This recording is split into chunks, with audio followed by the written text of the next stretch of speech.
Lei 21.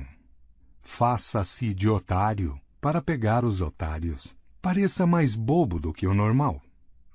Julgamento. Ninguém gosta de se sentir mais idiota do que o outro.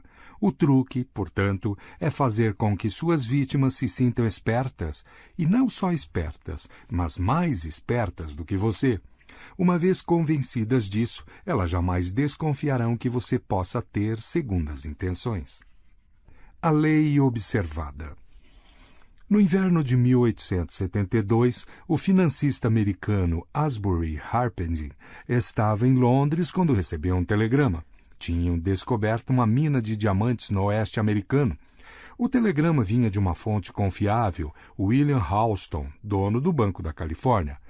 Mas Harpending achou que era brincadeira, provavelmente inspirada pela recente descoberta de enormes minas de diamantes na África do Sul. O fato é que quando se começou a falar de gente encontrando minas de ouro no oeste dos Estados Unidos, ninguém acreditou, e no final era verdade.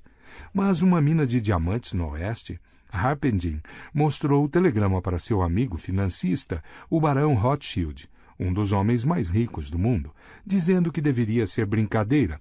O barão, entretanto, retrucou: não tenha tanta certeza disso. A América é um país muito grande, já surpreendeu o mundo de muitas formas. Talvez ainda aguarde outras surpresas. Harpending pegou logo o primeiro navio para os Estados Unidos. Quando Harpending chegou em São Francisco, havia uma excitação no ar que lembrava a corrida do ouro no final da década de 1840. Dois rudes garimpeiros chamados Philip Arnold e John Slack é que tinham descoberto a mina de diamantes. Não disseram onde exatamente, em Wyoming, mas tinham levado um técnico em Minas muito respeitado até lá algumas semanas antes, dando várias voltas para ele não adivinhar onde estava. Lá o técnico assistiu aos dois mineradores tirarem da terra os diamantes. Retornando a São Francisco, o técnico mostrou as pedras a vários joalheiros, um dos quais as avaliou em $1,5 milhão. Harpending e Halston então pediram a Arnold e Slack para acompanhá-los até Nova York, onde o joalheiro Charles Tiffany ia conferir essas primeiras estimativas. Os garimpeiros responderam constrangidos. Farejava uma armadilha. Será que podiam confiar nestes espertalhões da cidade? E se Tiffany e os financistas ficassem com a mina deles? Halston procurou tranquilizá-los, colocando nas suas mãos $100 mil e mais outros 300 mil em títulos. Se o negócio desse certo, eles receberiam mais $300 mil. Os mineradores concordaram. O grupo viajou para Nova York, onde se reuniu na mansão de Samuel L. Barlow. A nata da aristocracia da cidade estava presente. O general George Bryton McClellan, comandante das forças da União na Guerra Civil.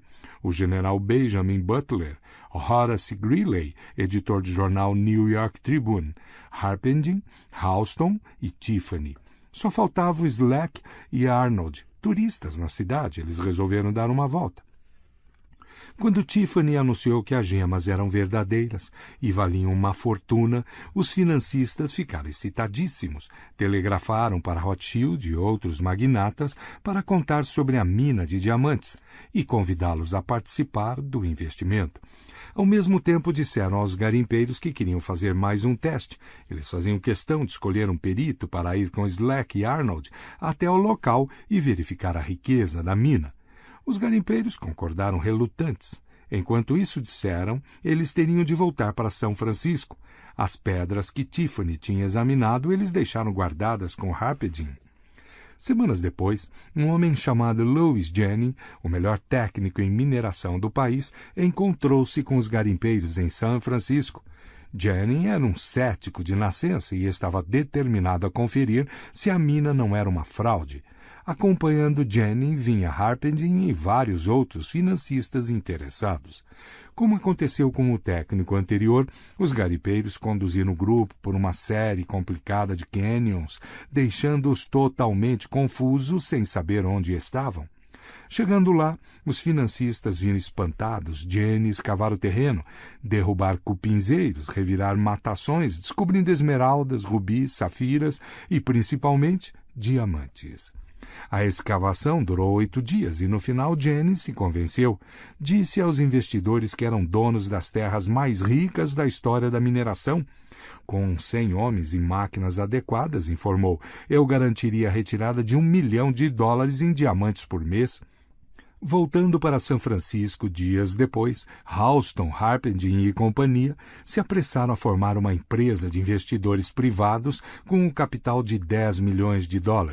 Primeiro, entretanto, tinham de se livrar de Arnold Slack. Isso significava dissimular o seu entusiasmo. Não precisavam revelar o verdadeiro valor do terreno. Fizeram-se, portanto, de desentendidos. Quem garante se Jenny está certo, disseram aos garimpeiros. A mina talvez não seja tão rica quanto pensamos. Os garimpeiros ficaram zangados. Mudando de tática, os financistas disseram aos 2 homens que, se insistissem em ficar com ações da mina, acabariam tosquiados pelos magnatas e investidores inescrupulosos que dirigiriam a empresa. É melhor, eles disseram, pegar os $700 mil que estavam lhe oferecendo, uma quantia enorme na época, e deixar de lado a ganância. E isso os garimpeiros pareceram entender, e acabaram concordando em aceitar o dinheiro, cedendo-lhes em troca os seus direitos e os mapas também. A notícia sobre a mina espalharam-se rapidamente. Garimpeiros chegavam de todas as partes de Wyoming. Enquanto isso, Harpending e seu grupo começaram a gastar os milhões depositados pelos investidores, comprando equipamentos, contratando os melhores profissionais dessa área e decorando escritórios luxuosos em Nova York e São Francisco. Semanas depois, era a primeira vez que voltavam ao local. Souberam da triste verdade. Não havia um só diamante ou rubi. Tinha sido tudo uma armação. Estavam arruinados. Harpending involuntariamente havia atraído os homens mais ricos do mundo para a maior fraude do século. Interpretação. Arnold e Slack não armaram a sua estupenda trapaça usando um engenheiro falso ou subornando Tiffany. Todos os especialistas tinham falado a verdade. Todos acreditaram sinceramente na existência da mina e no valor das gemas. O que os confundiu foram os próprios Arnold e Slack. Os 2 homens pareciam tão caipiras, tão jecas, tão ingênuos que ninguém acreditou nem por um momento que fossem capazes de inventar uma fraude tão audaciosa. Os garimpeiros simplesmente observaram a lei que diz que você deve parecer mais otário do que a sua vítima. O primeiro mandamento do trapaceiro.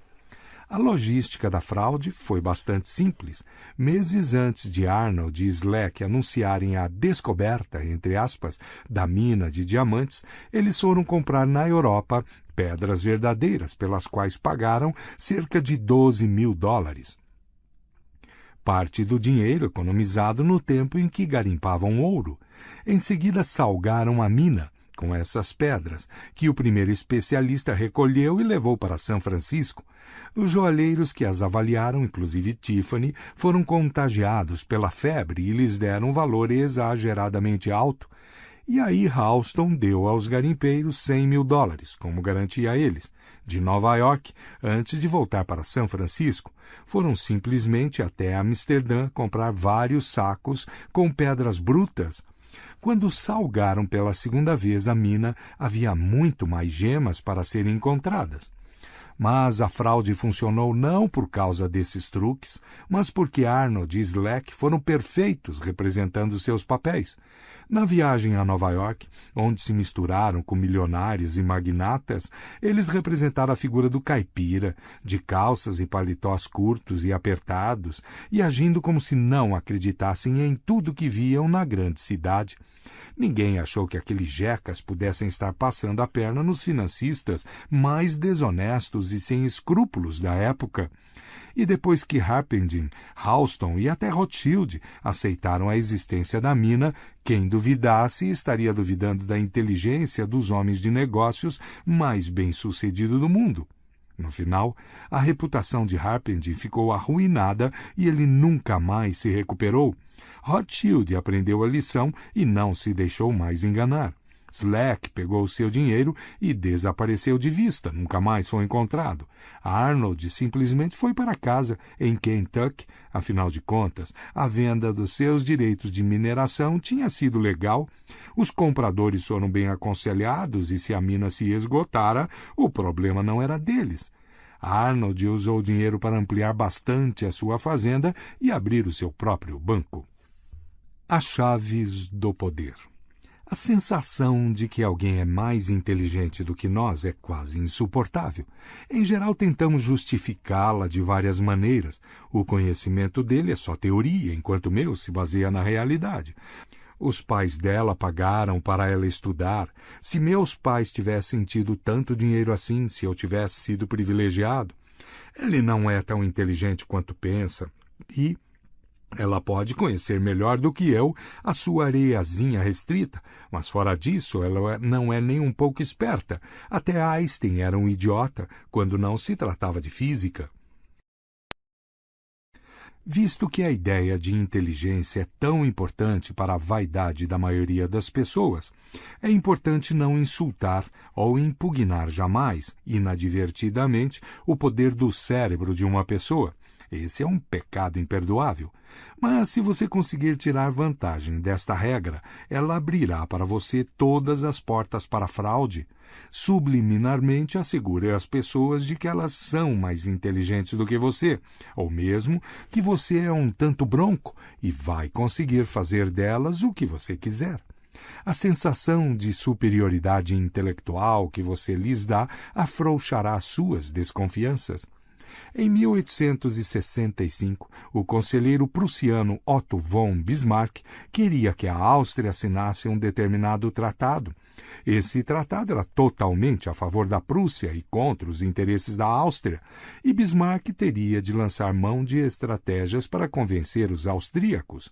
Mas o negociador austríaco Conde Blohm era um ávido jogador de cartas. Seu jogo preferido era o 15, e ele costumava dizer que podia julgar o caráter de um homem pelo seu estilo de jogar. O prussiano mais tarde escreveria: "Foi a última vez que joguei 15. Fui tão imprudente que todos ficaram atônitos. Perdi vários thalers, a moeda da época, mas consegui enganar Blohm, porque ele achou que eu era mais irresponsável do que sou na verdade, e recuou." Além de parecer afoito, Bismarck também se fez de ignorante e tolo, dizendo coisas absurdas e se pavoneando em um excesso de energia nervosa. Tudo isso fez Blohm achar que ele tinha informações valiosas. Ele sabia que Bismarck era agressivo, o prussiano já tinha essa fama, e o modo como jogava confirmava isso. E homens agressivos, Blohm sabia, podem ser tolos e imprudentes. Por conseguinte, na hora de assinar o tratado, Blohm achou que estava levando vantagem. Um tolo afoito como Bismarck, ele pensou, é incapaz de calcular e enganar a sangue frio. Por isso, só olhou o tratado de relance antes de assinar. Não leu as letrinhas miúdas. Assim que a tinta secou, um alegre Bismarck exclamou na sua cara: "Ora, pensei que eu não fosse encontrar um diplomata austríaco disposto a assinar esse documento." Os chineses têm um ditado: vestir a máscara do porco para matar o tigre. É uma referência a uma antiga técnica de caça em que o caçador se cobre com a pele e o focinho de um porco e sai grunhindo. O poderoso tigre pensa que um porco vem chegando, deixa-o se aproximar, saboreando a perspectiva de uma refeição fácil. Mas é o caçador quem ri por último. Mascarar-se de porco funciona muito bem com quem, como os tigres, é muito arrogante e seguro de si. Quanto mais eles acham que é fácil apanhar você, mais facilmente você vira à mesa. Este truque também é útil se você for ambicioso, mas ocupa uma posição inferior na hierarquia. Aparentar ser menos inteligente do que é, até meio tolo, é o disfarce perfeito. Pareço um porco inofensivo e ninguém acreditará que tem ambições perigosas. Podem até promovê-lo, pois você parece tão agradável e subserviente. Cláudio, antes de se tornar imperador de Roma, e o príncipe da França, que mais tarde se tornou Luís XIII, usavam esta tática quando seus superiores desconfiavam de que tinham pretensões ao trono. bancando os tolos. Quando jovens, eles foram deixados em paz. Quando chegou a hora de atacar e agir com vigor e decisão, eles apanharam todos desprevenidos. A inteligência é a qualidade óbvia para ser minimizada, mas por que parar por aí? Gosto e sofisticação estão no mesmo nível da inteligência na escala das vaidades. Faça as pessoas se sentirem mais sofisticadas do que você e elas baixarão a guarda. Como Arnold e Slack sabiam, um ar de total ingenuidade funciona às mil maravilhas. Aqueles elegantes financistas estavam rindo pelas suas costas, mas no final, quem riu por último? Deixe sempre as pessoas acreditarem que são mais espertas e mais sofisticadas do que você. Elas o manterão por perto porque você as faz se sentir melhor. E quanto mais você ficar por perto, mais chances terá de enganá-las. Imagem. O gambá. Fingindo-se de morto, o gambá se faz de idiota. Muitos predadores o deixaram em paz por isso. Quem acreditaria que uma criaturinha tão feia, burra e nervosa seria capaz de tamanha fraude? A autoridade. Saiba usar a burrice. O homem sábio usa esta carta às vezes. Há momentos em que a maior sabedoria é parecer não saber nada. Você não precisa ser ignorante, basta ser capaz de fingir que é. Não é muito bom ser sábio entre tolos e lúcido no meio de lunáticos. Quem se faz de tolo não é tolo. A melhor maneira de ser bem recebido por todos é fingindo ser um grande idiota. Baltazar Gracian, 1601-1658. O inverso. Raramente vale a pena revelar a verdadeira natureza da sua inteligência. Você deve criar o hábito de minimizá-la sempre. Se as pessoas inadvertidamente ficarem sabendo da verdade, que você é mesmo mais esperto do que parece, vão admirá-lo ainda mais por ser discreto e não ficar se exibindo. No início da sua ascensão, é claro, você não pode bancar o idiota. É bom deixar que seus chefes saibam, sutilmente, que você é mais esperto do que os seus concorrentes. À medida que você for subindo, entretanto, tente brilhar menos. Existe, no entanto, uma situação em que vale a pena fazer o contrário, quando você pode encobrir uma trapaça demonstrando inteligência. Quando se trata de esperteza, como na maioria das coisas, o importante são as aparências. Se você parece ter autoridade e conhecimento, as pessoas acreditarão no que você diz, e isto pode servir para livrá-lo de uma enrascada. Certa vez o marchand Joseph Duvin estava numa festa em Nova York, na casa de um magnata a quem acabara de vender um quadro de Durer por um preço altíssimo. Um dos convidados era um jovem crítico de arte francês que parecia extremamente culto e seguro de si. Querendo impressioná-lo, a filha do magnata lhe mostrou Durer, que ainda não estava pendurado na parede. O crítico estudou-o alguns minutos, depois disse: "Sabe, não acho que isto seja um Durer." Ele seguiu a jovem quando ela foi correndo contar para o pai. "Sabe, meu jovem, que pelo menos uns 20 especialistas em arte aqui na Europa foram consultados também e disseram que o quadro não é autêntico. E agora você cometeu o mesmo engano." O seu tom confiante e o ar de autoridade intimidaram o francês, que se desculpou pelo erro. Duvin sabia que o mercado de arte estava inundado de fraudes e que muitos quadros tinham sido falsamente atribuídos a antigos mestres. Ele fazia o possível para distinguir o verdadeiro do falso, mas, no afã de vender uma obra, com frequência exagerava sua autenticidade. O importante para ele era que o comprador acreditasse que tinha comprado um Durer e que o próprio Duvin convencesse todos da sua perícia com seu ar de impecável autoridade. Por isso é importante ser capaz de bancar o professor quando necessário e não impor aos outros essa atitude à toa. Notas. Ora, não há nada que um homem se orgulhe mais do que da sua capacidade intelectual, pois é ela que o coloca no comando do mundo animal. É muita imprudência deixar que alguém o veja como decididamente superior nesse ponto e deixar que outras pessoas vejam isso também. Por conseguinte, embora a classe social e o dinheiro possam sempre contar com um tratamento privilegiado na sociedade, com isso a capacidade intelectual não pode contar. O maior favor que podem prestar à inteligência é ignorá-la. E se as pessoas a percebem, é porque a consideram uma impertinência ou algo a que o seu possuidor não tem nenhum direito legítimo e do qual ele apenas ousa se orgulhar. E em retaliação e vingança por sua conduta, as pessoas secretamente tentam humilhá-lo de alguma outra forma. E só demoram para fazer isso só porque esperam pela ocasião mais adequada. Um homem pode ser o mais humilde possível nesse sentido e ainda assim dificilmente conseguirá que as pessoas lhe perdoem o pecado de se colocar intelectualmente acima delas. Em Garden of Roses, Sadi observa: você deveria saber que os tolos são 100 vezes mais avessos a se encontrar com o sábio do que o sábio tem disposição para estar em companhia de tolos. Por outro lado, ser idiota é uma recomendação verdadeira, pois assim como o calor é agradável ao corpo, também é agradável à mente sentir a sua superioridade.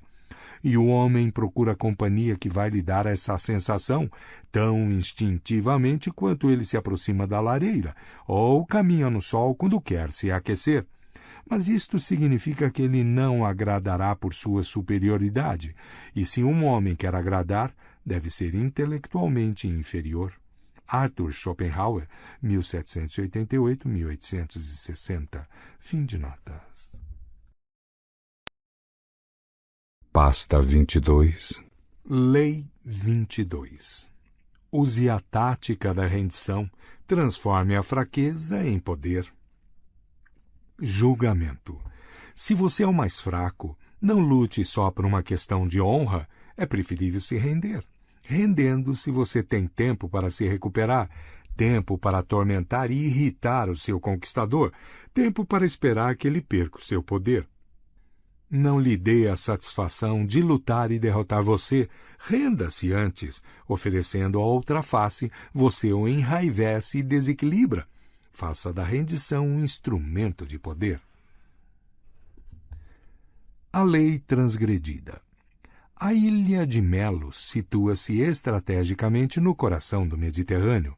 Na antiguidade clássica, a cidade de Atenas dominava o mar e as regiões litorâneas ao redor da Grécia, mas foi Esparta, no Peloponeso, quem primeiro colonizou Melos. Durante a Guerra do Peloponeso, portanto, os melianos se recusaram a firmar aliança com Atenas, permanecendo fiéis à mãe Esparta. Em 416 a.C., os atenienses enviaram uma expedição contra Melos. Antes de atacar, entretanto, eles despacharam uma delegação para convencer os melianos a se renderem e se aliarem para evitar a devastação e a derrota. Vocês sabem tão bem quanto nós, disseram os delegados, que o critério de justiça depende da capacidade de constrangimento do poder, e que de fato o forte faz o que tem poder para fazer e o fraco aceita o que tem de aceitar. Quando os melianos responderam que isso negava a noção de jogo limpo, os atenienses disseram que os que detinham o poder determinavam o que era justo e o que não era. Os melianos argumentaram que esta autoridade pertencia aos deuses, não aos mortais. Nossa opinião sobre os deuses e nosso conhecimento dos homens, respondeu um membro da delegação ateniense, nos leva a concluir ser uma lei geral e necessária da natureza dominar tudo o que for possível. Os melianos não cederam. Esparta, eles insistiram, viria em sua defesa. Os atenienses retrucaram que os espartanos eram um povo prático, conservador, e não ajudariam Melos porque não ganhariam nada com isso. Pelo contrário, perderiam. Finalmente, os melianos começaram a falar de honra e do princípio de resistência à força bruta. Não se deixe seduzir por uma falsa noção de honra, disseram os atenienses. A honra em geral leva os homens à ruína quando se vêem diante de um perigo óbvio, que de alguma forma fere o seu orgulho. Não há nada de desonroso em ceder à maior cidade da Hélade quando ela lhe oferece termos tão razoáveis. Encerrou-se o debate. Os melianos discutiram a questão entre eles e decidiram confiar na ajuda dos espartanos, na vontade dos deuses e na justiça da sua causa. delicadamente, recusar a oferta de Atenas. Poucos dias depois, os atenienses invadiram Melos, os melianos lutaram com nobreza, mesmo sem os espartanos, que não apareceram para ajudar. Foram necessárias várias tentativas até os atenienses conseguirem cercar a principal cidade. Eles mataram todos os homens em idade militar que conseguiram capturar, venderam as mulheres e crianças como escravos e repovoaram a ilha com seus próprios colonizadores. Apenas um punhado de melianos sobreviveu. Interpretação. Os atenienses foram um dos povos mais pragmáticos da história e argumentaram com os melianos da maneira mais pragmática possível. Se você é a parte mais fraca, não lucrará nada metendo-se numa briga inútil. Ninguém aparece para ajudar os fracos. Isso só traz prejuízo. Os fracos estão sozinhos e devem se entregar. Lutar não lhe dará nada além do martírio, e muita gente que não acredita na sua causa morrerá. Fraqueza não é pecado, e pode até se tornar uma força se você aprender a jogar corretamente. Se os melianos tivessem se rendido logo, teriam conseguido sutilmente sabotar os atenienses, ou se aproveitar ao máximo da aliança e depois cair fora quando os atenienses estivessem enfraquecidos, como de fato aconteceu vários anos depois. A sorte muda e os poderosos quase sempre são derrubados. A rendição disfarça um grande poder, despertando a complacência do inimigo. Você tem tempo para se recuperar, tempo para ir minando o terreno, tempo para se vingar. Não sacrifique este tempo em troca do mérito de participar de uma batalha da qual não sairá vencedor. Os fracos jamais cedem quando deveriam. Cardeal de Retz, 1613-1679. A lei observada. Em algum momento na década de 1920, o escritor alemão Bertolt Brecht se converteu ao comunismo. A partir daí, suas peças, ensaios e poemas refletiam seu fervor revolucionário e, em geral, ele tentava declarar a sua ideologia da forma mais clara possível. Quando Hitler subiu ao poder na Alemanha, Brecht e seus colegas comunistas eram homens marcados. Ele tinha muitos amigos nos Estados Unidos, americanos que simpatizavam com suas crenças, assim como colegas intelectuais alemães que tinham fugido de Hitler. Em 1941, por conseguinte, Brecht emigrou para os Estados Unidos, estabelecendo-se em Los Angeles, onde esperava ganhar a vida na indústria de filmes. Durante alguns anos, Brecht escreveu roteiros de filmes com tendências nitidamente anticapitalistas, mas fez pouco sucesso em Hollywood, e em 1947, terminada a guerra, ele resolveu voltar para a Europa.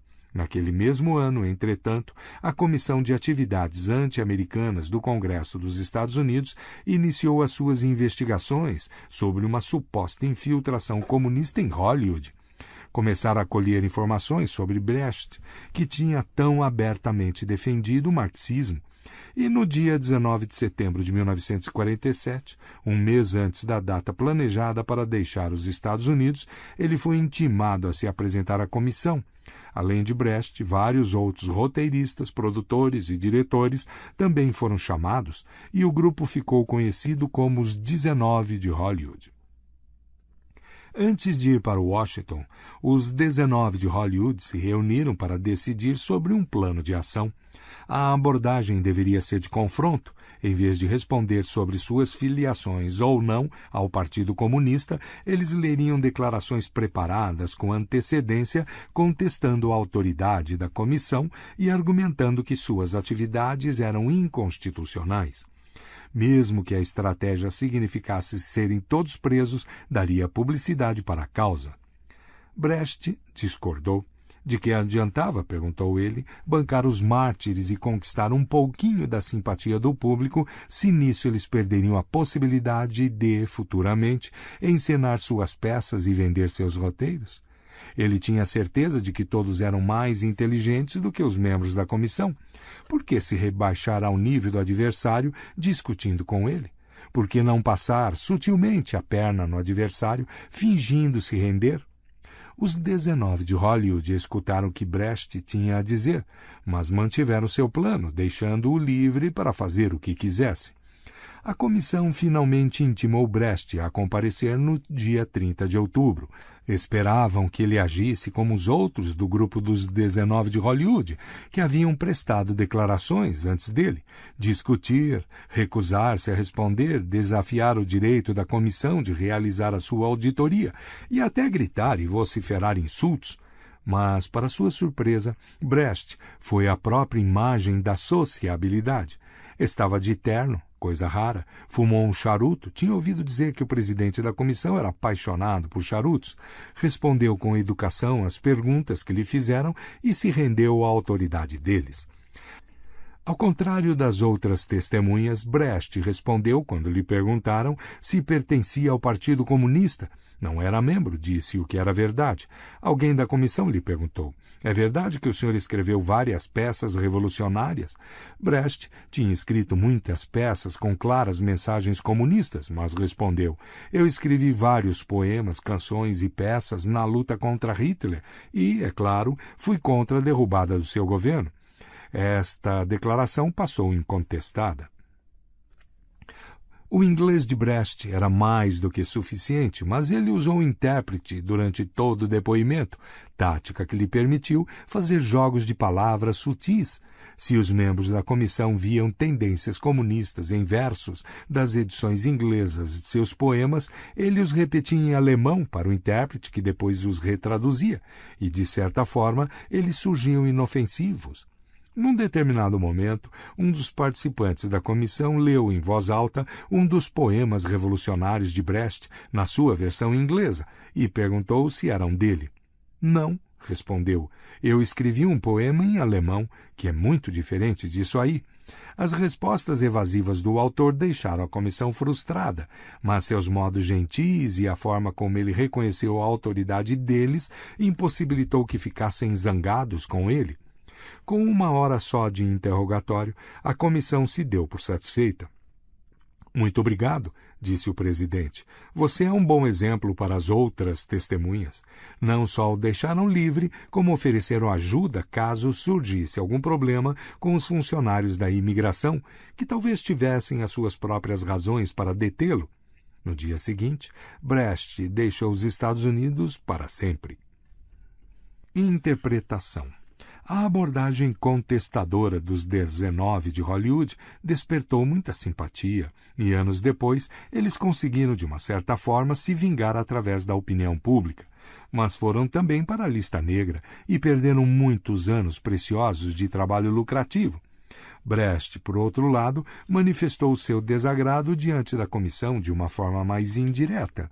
Não mudou suas crenças, nem comprometeu seus valores, mas durante o seu breve depoimento foi ele que se manteve na posição mais vantajosa, parecendo ceder, enquanto o tempo todo confundia a comissão com respostas vagas, mentiras que ninguém contestava porque estavam envoltas em enigmas e jogos de palavras. No final, ele continuou livre para escrever seus textos revolucionários. Em vez de ficar preso ou detido nos Estados Unidos, mesmo tendo zombado sutilmente da comissão ou da sua autoridade com uma pseudo-obediência.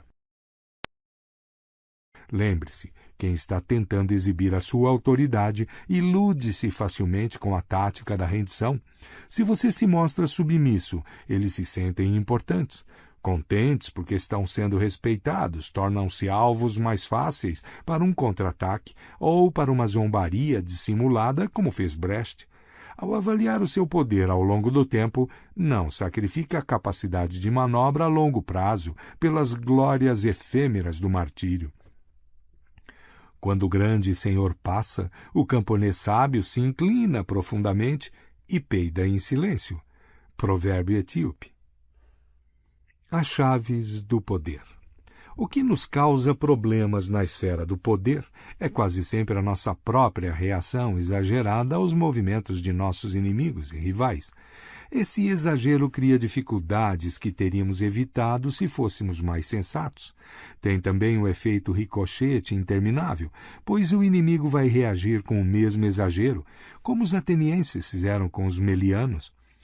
O nosso primeiro instinto é sempre o de reagir, enfrentar a agressão com outra agressão. Mas da próxima vez que alguém lhe der um empurrão e você perceber que está começando a reagir, experimente isto. Não resista, nem brigue, ceda, dê a outra face, curve-se. Verá que isso quase sempre neutraliza o comportamento deles. Eles esperavam, até queriam que você reagisse com energia e foram, portanto, apanhados desprevenidos, e a sua não resistência os deixou confusos. Na verdade, ao ceder você passa a controlar a situação, porque isso faz parte de um plano maior, para que eles acreditem que o derrotaram. Esta é a essência da tática da rendição. No íntimo, você permanece firme, mas por fora você se inclina. Sem mais motivos para se zangar, seus adversários ficam confusos. É improvável que reajam com mais violência, o que exigiria de você uma reação. Em vez disso, você tem tempo e espaço para armar um contramovimento para derrubá-los. No confronto entre o inteligente e o bruto agressivo, a tática da rendição é a melhor arma. Mas é preciso ter autocontrole. Quem se rende de fato perde a liberdade e pode ser esmagado pela humilhação da derrota. Você deve se lembrar de só parecer que está se rendendo, como um animal que se finge de morto para salvar a pele. Vimos que é melhor se render do que brigar. Diante de um adversário mais forte e da garantia de uma derrota, quase sempre é melhor se render do que sair correndo. Na hora, a fuga pode ser a salvação, mas o agressor acabará alcançando você. Rendendo-se, entretanto, você terá a oportunidade de se enroscar no inimigo e atacá-lo com unhas e dentes bem de perto. Em 473 a.C., na antiga China, o rei Goujian de Yue sofreu uma terrível derrota nas mãos do governante de Wu na Batalha de Fujiao. Goujian quis fugir, mas um conselheiro lhe disse para se render e se colocar a serviço do governante de Wu, posição que lhe permitiria estudar o sujeito e planejar uma vingança. Decidido a seguir o conselho, Goujian deu ao governante todas as suas riquezas e foi trabalhar nos estábulos do conquistador como seu criado mais simples. Passou 3 anos se humilhando diante do governante, que, finalmente satisfeito com a sua lealdade, permitiu que ele voltasse para casa. Secretamente, entretanto, Goujian, naqueles 3 anos, colheu informações e armou uma vingança. Durante uma terrível seca que assolou Wu e o reino se viu enfraquecido por rebeliões internas, ele armou um exército, invadiu e venceu com facilidade. Este é o poder da rendição. Você fica com tempo e flexibilidade para armar um contra-ataque devastador. Fugindo, Goujian teria perdido esta chance. Quando o comércio exterior começou a ameaçar a independência do Japão, em meados do século XIX, os japoneses discutiram como derrotar os estrangeiros. Um ministro, Hotta Masayoshi, escreveu um memorando em 1857 que influenciou a política japonesa durante muitos anos.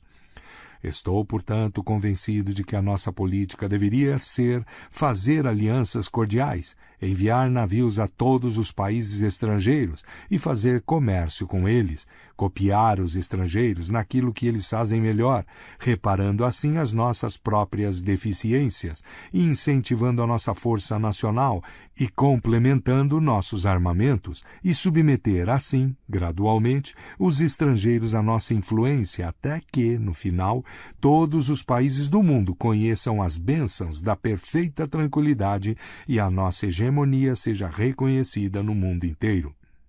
Esta é uma aplicação brilhante da lei.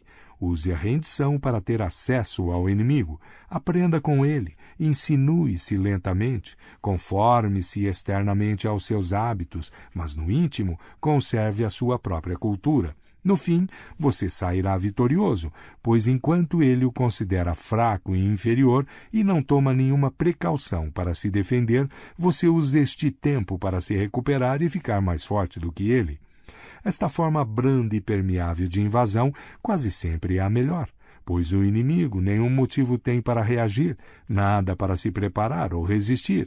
E se os japoneses tivessem resistido à influência ocidental pela força, poderiam ter sofrido uma devastadora invasão que alteraria para sempre a sua cultura. A rendição também é uma forma de você rir do inimigo, de virar o poder contra eles mesmos, como fez Brecht. O romance A Brincadeira, de Milan Kundera, baseado nas experiências do autor numa colônia penal na Tchecoslováquia, conta que os guardas da prisão organizaram uma corrida de revezamento, guardas contra prisioneiros. Para eles, esta era uma chance de exibir a sua superioridade física. Os prisioneiros sabiam que era para eles perderem, por isso fizeram tudo para agradar, fingindo um esforço exagerado enquanto mal se mexiam, caindo no chão depois de correr só alguns metros, capengando, andando cada vez mais devagar enquanto os guardas disparavam na frente. Aceitando ao mesmo tempo participar da corrida e perder, eles tinham obedecido aos guardas. Mas o excesso de obediência tornou o evento ridículo a ponto de arruiná-lo. A superobediência, a rendição nesse caso, foi uma demonstração de superioridade ao inverso. A resistência teria colocado os prisioneiros num ciclo de violências, rebaixando-os ao nível de guardas. A superobediência, entretanto, colocou os guardas numa situação ridícula, mas eles não podiam punir justamente os prisioneiros que só fizeram o que eles tinham pedido. O poder está sempre fluindo, visto que o jogo é, por natureza, fluido e uma arena de lutas constantes. Quem está com o poder quase sempre acaba se encontrando na descida do pêndulo. Se você se vir temporariamente enfraquecido, a tática da rendição é perfeita para levá-lo para cima de novo. Ela disfarça sua ambição, ensina você a paciência e o autocontrole, a habilidade-chave para o jogo, e o coloca na melhor posição possível para tirar vantagem do súbito deslize do seu opressor. Se você foge ou revida, não poderá vencer a longo prazo. Se você se rende, é quase certo sair vitorioso. Imagem: um carvalho. O carvalho que resiste à ventania perde seus galhos um a um e, sem mais nada para protegê-lo, o tronco acaba se partindo. O carvalho que se curva vive mais, seu tronco engrossa, suas raízes ficam mais profundas e tenazes. A autoridade.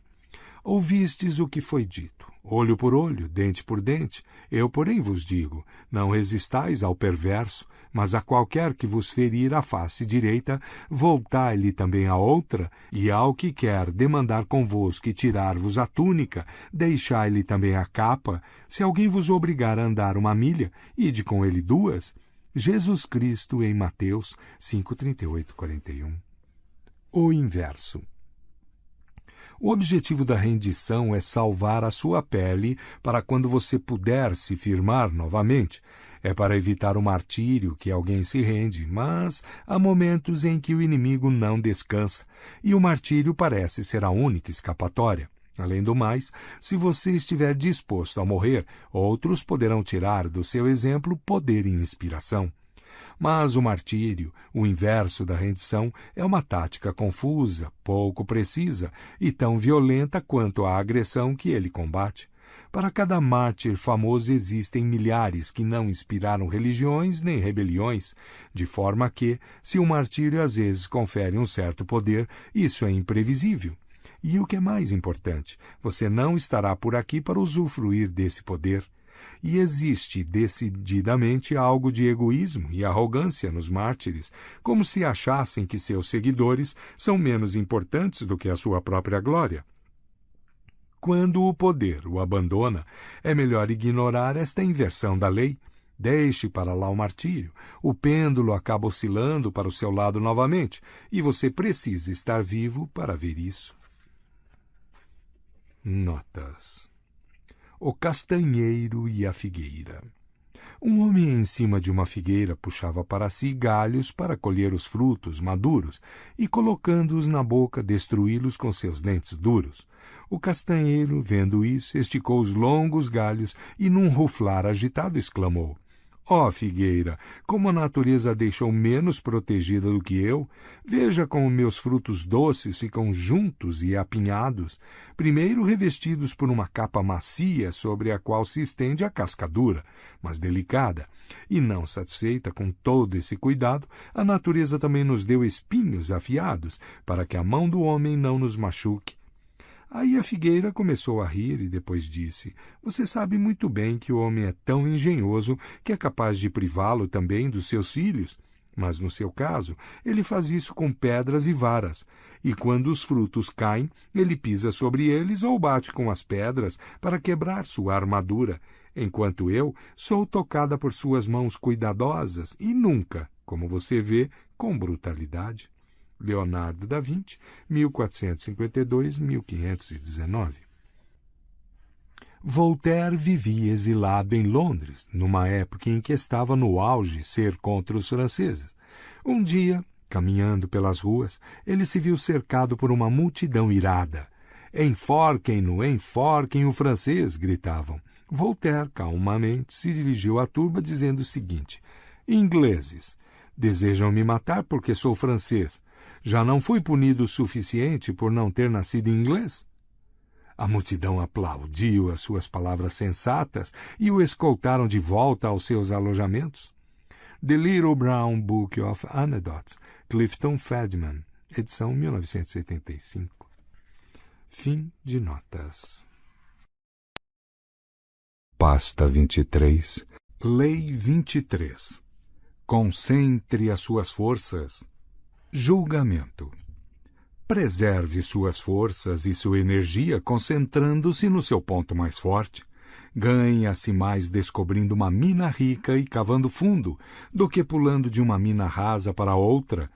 A profundidade derrota a superficialidade sempre. Ao procurar fontes de poder para promovê-lo, descubra um patrono-chave, a vaca cheia de leite que o alimentará durante muito tempo. A lei transgredida. Na China, no início do século VI a.C., o reinado de Wu entrou em guerra com as províncias vizinhas do Reino Médio ao norte. Wu era uma potência em crescimento, mas faltava-lhe a história e a civilização do Reino Médio, durante séculos centro da cultura chinesa. Ao derrotar o Reino Médio, o rei de Wu elevaria instantaneamente o seu status. A guerra começou com grandes fanfarras e várias vitórias, mas logo mergulhou num atoleiro. A vitória numa frente deixava os exércitos de Wu vulneráveis em outra. O primeiro-ministro e conselheiro do rei, Wu Tsu-Hsiu, alertou de que o exército bárbaro de Yue, ao sul, estava começando a notar os problemas do reino de Wu e tinha intenções de invadi-lo. O rei achou graça. Só mais uma vitória e o grande reino médio seria seu. No ano de 490, Wu Tsu-Hsiu mandou o filho para um local seguro no reino de Xi. Ao fazer isso, ele estava sinalizando ao rei que desaprovava a guerra e que acreditava que sua ambição egoísta estava conduzindo Wu à ruína. O rei, farejando uma traição, atacou violentamente o ministro, acusando-o de deslealdade e, num acesso de cólera, mandou que ele se matasse. Wu Tsu-Hsiu obedeceu, mas antes de enterrar a faca no peito, gritou: Arranque meus olhos e os dependure no portão de Wu, para que eu possa ver a entrada triunfante de Yue. Como Wu Tsu-Hsiu previu, em poucos anos um exército de Yue atravessou os portões de Wu. Quando os bárbaros rodearam o palácio, o rei se lembrou das últimas palavras do seu ministro e sentiu o olhar descarnado assistindo à sua desgraça. Incapaz de suportar a própria vergonha, o rei se matou, cobrindo o rosto para não ver o olhar de reprovação do seu ministro no outro mundo. Interpretação. A história de Wu é um paradigma de todos os impérios que encontraram a ruína querendo dar um passo maior que as pernas. Inebriados pelo sucesso e doentes de tanta ambição, esses impérios se expandem em proporções grotescas e encontram a ruína total.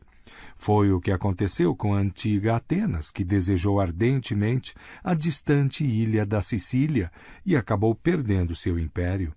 Os romanos ampliaram as suas fronteiras, ocupando vastos territórios.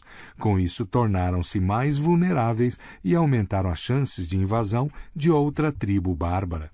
A expansão inútil levou seu império ao esquecimento.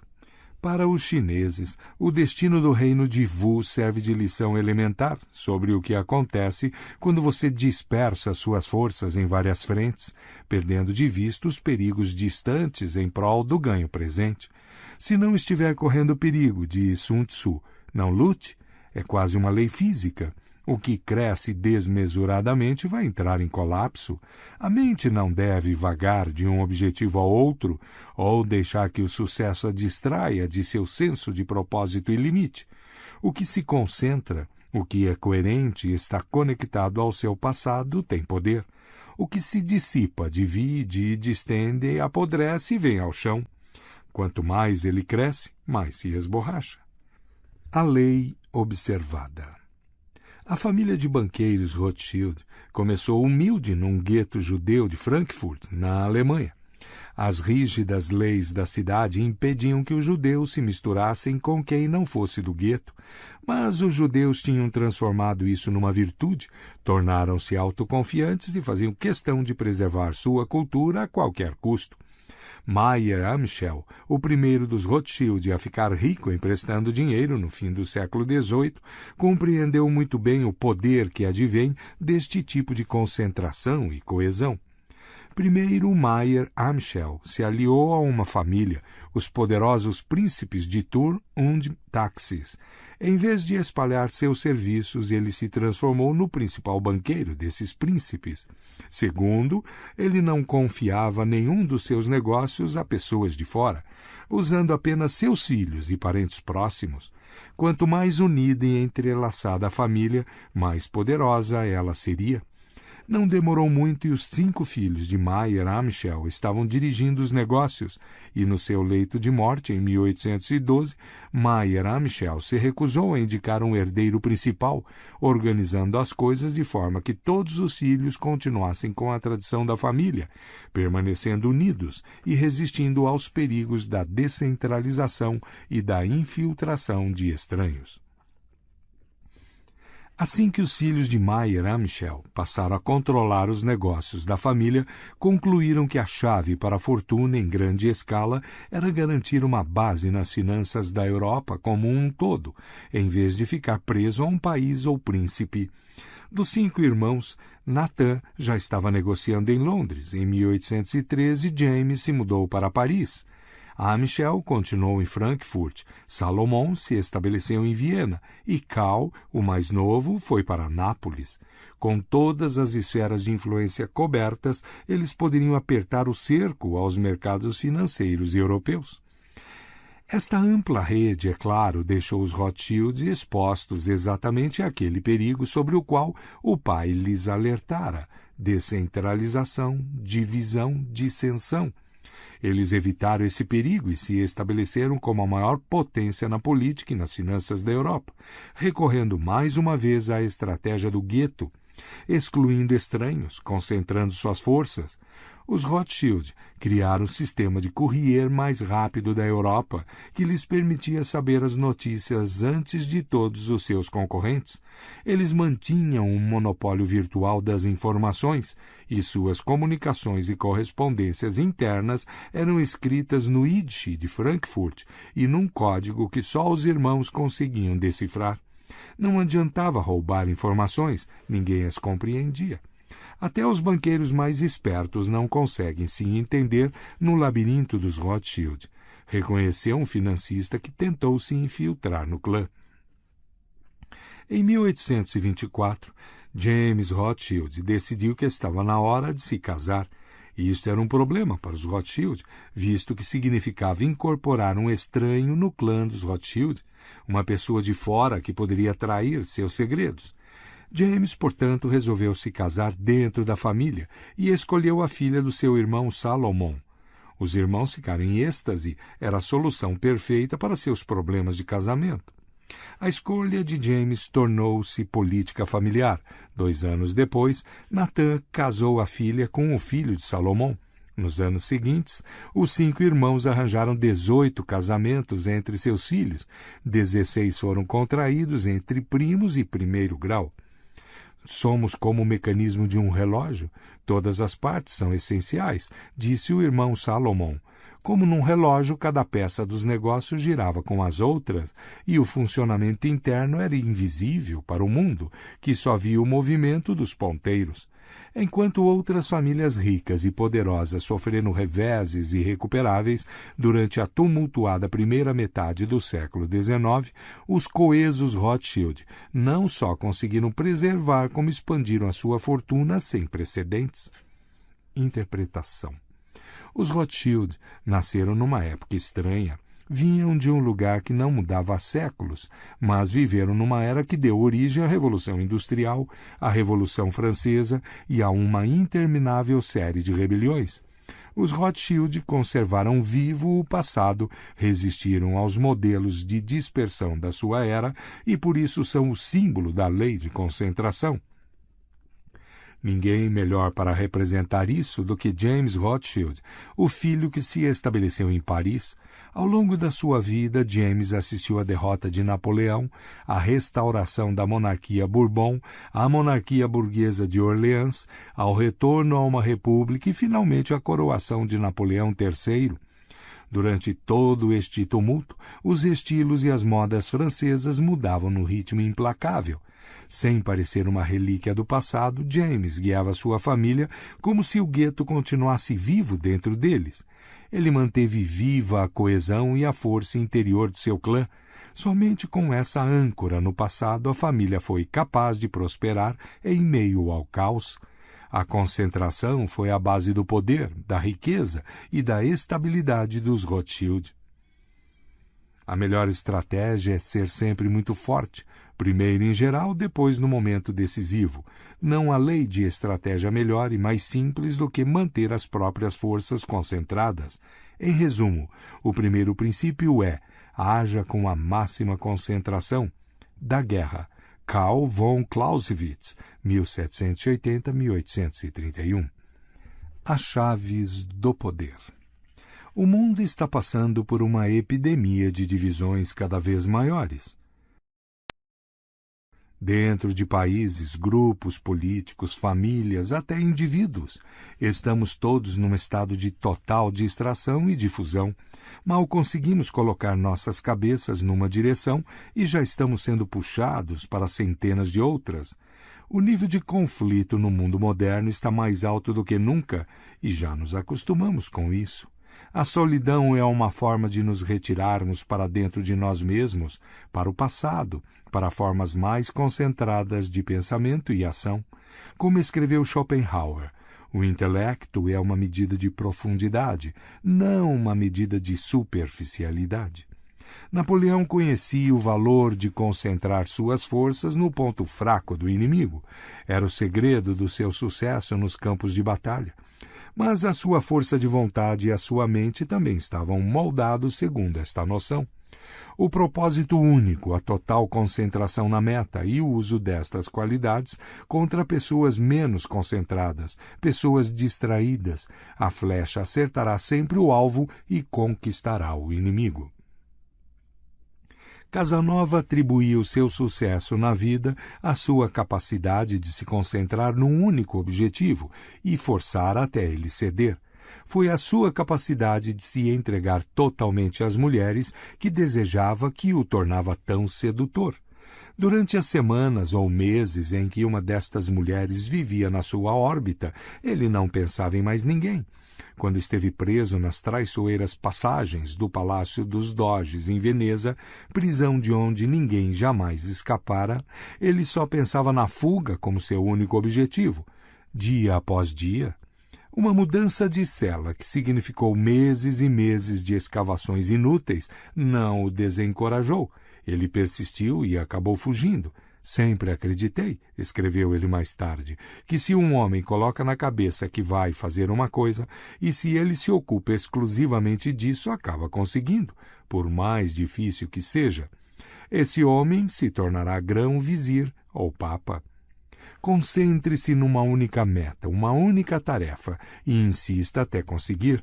No mundo do poder, você está sempre precisando da ajuda dos outros, em geral daqueles que têm mais poder do que você. O tolo pula de um para o outro, acreditando que sobreviverá se espalhando, mas um dos corolários da lei de concentração é que se economiza muita energia e se obtém mais poder, fixando-se numa única fonte adequada de poder. O cientista Nikola Tesla se arruinou acreditando que conservaria sua independência se não tivesse de servir a um único senhor. Ele até rejeitou a oferta de J.P. Morgan, que lhe ofereceu um rico contrato. No final, a independência de Tesla significava que ele podia não depender de um único patrono, mas estava sempre tendo de adular uma dúzia deles. No final da vida, ele percebeu o seu erro. Todos os grandes pintores e escritores renascentistas se debateram com este problema, não mais do que o escritor seiscentista Pietro Aretino. Ao longo de toda a sua vida, Aretino passou pela indignidade de ter que agradar a este ou aquele príncipe.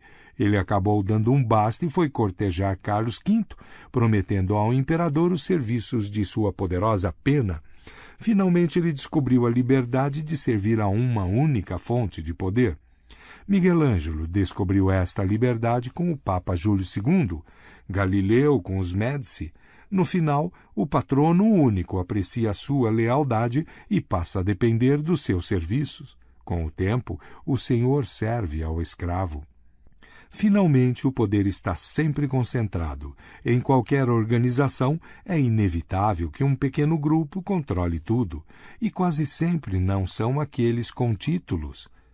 No jogo do poder, apenas o tolo golpeia aqui e ali sem fixar a sua meta. É preciso descobrir quem controla as operações, quem realmente dirige a cena por trás dos bastidores. Como Richelieu descobriu no início da sua ascensão ao topo do cenário político francês, no início do século XVII, não era o rei Luís XIII que decidia as coisas, era a mãe dele. Portanto, ele se ligou a ela e passou por cima de todos os níveis dos cortesãos, direto para o topo. Basta encontrar petróleo uma vez, sua riqueza e poder estão garantidos para o resto da vida. Imagem: a flecha. Não se pode acertar dois alvos com uma só flecha. Se a mente divaga, você não acerta o coração do inimigo. Mente e flecha têm de ser uma só. Apenas com muita concentração mental e física, a sua flecha acertará o alvo, bem no coração. A autoridade. Preze a profundidade mais do que a superficialidade.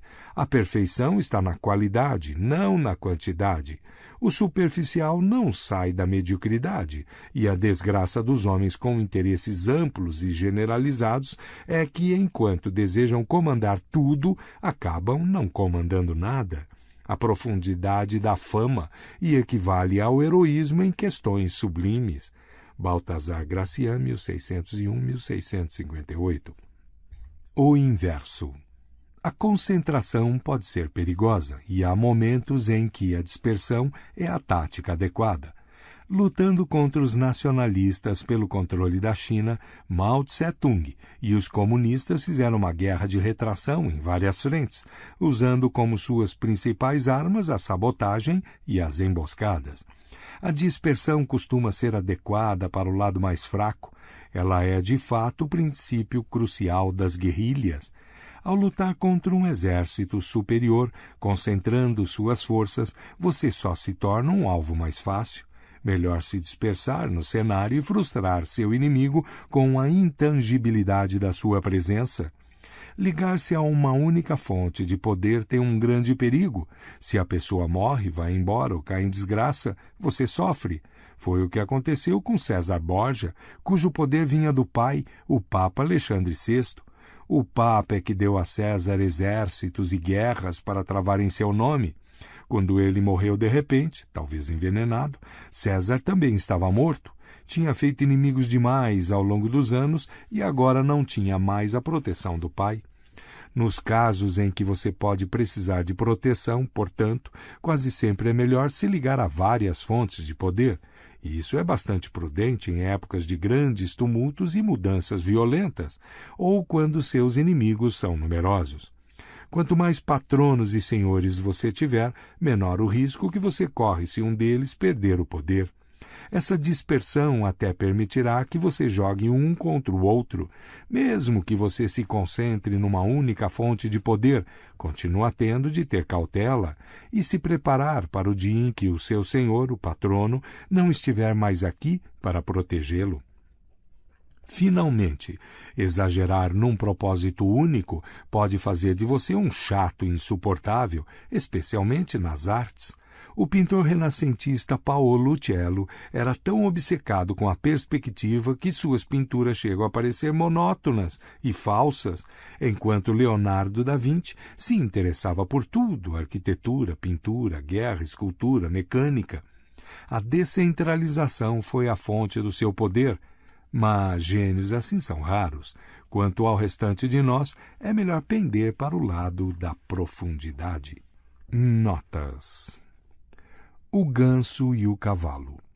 Um ganso que estava arrancando capim num campo se sentiu ofendido com a presença de um cavalo que se alimentava perto dele, e num tom sibilante falou: "Sou certamente um animal mais nobre e perfeito do que você, pois todo o âmbito e extensão das suas faculdades se limitam a um elemento.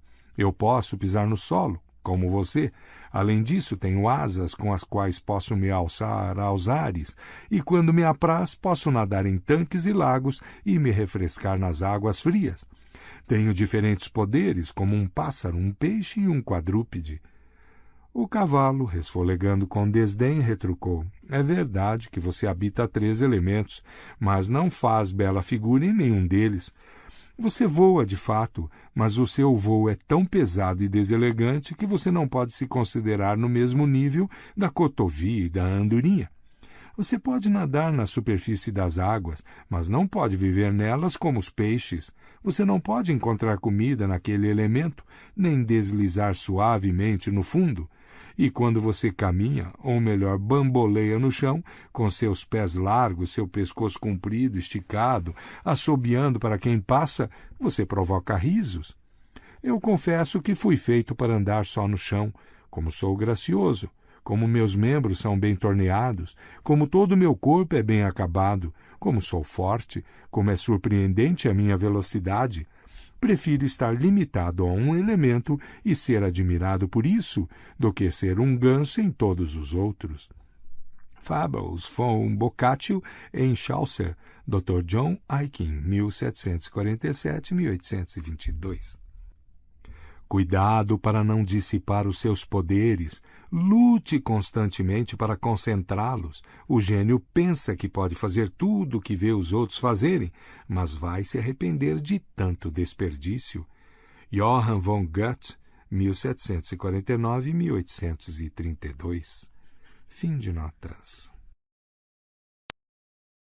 Pasta 24. Lei 24. Represente o cortesão perfeito. Julgamento. O cortesão perfeito prospera num mundo onde tudo gira em torno do poder e da habilidade política. Ele domina a arte da dissimulação, ele adula, cede aos superiores e assegura o seu poder sobre os outros da forma mais gentil e dissimulada. Aprenda e aplique as leis da corte e não haverá limites para sua escalada na corte. A corte. É característica do ser humano estruturar uma sociedade palaciana em torno do poder. No passado, a corte se reunia em torno do governante e tinha muitas funções.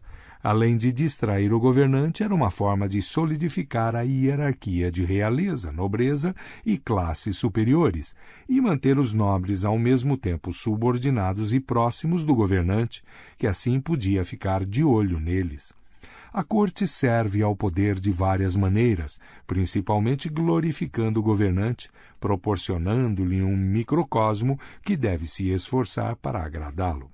Ser um cortesão era um jogo arriscado. Um viajante árabe do século XIX, na corte de Darfur, onde hoje é o Sudão, relatou que os cortesãos tinham de fazer tudo o que o sultão fizesse. Se ele se machucasse, eles também tinham de se machucar. Se ele caísse do cavalo durante uma caçada, eles caíam também. Tais mímicas apareceram nas cortes do mundo inteiro. Mais problemático era o perigo de desagradar ao governante. Um passo em falso significava morte ou exílio. O cortesão bem-sucedido tinha de fazer malabarismos, agradar, mas não muito, obedecer, mas de alguma forma se distinguindo dos outros cortesãos, embora sem se destacar tanto a ponto de deixar o governante inseguro. Os grandes cortesãos ao longo da história dominaram a arte de manipular as pessoas. Eles fazem o rei se sentir mais rei, eles fazem todos os outros temerem o seu poder. São mágicos da aparência, sabendo que quase tudo na corte é julgado pelo que parece ser. Os grandes cortesãos são graciosos e polidos, sua agressividade é velada e indireta.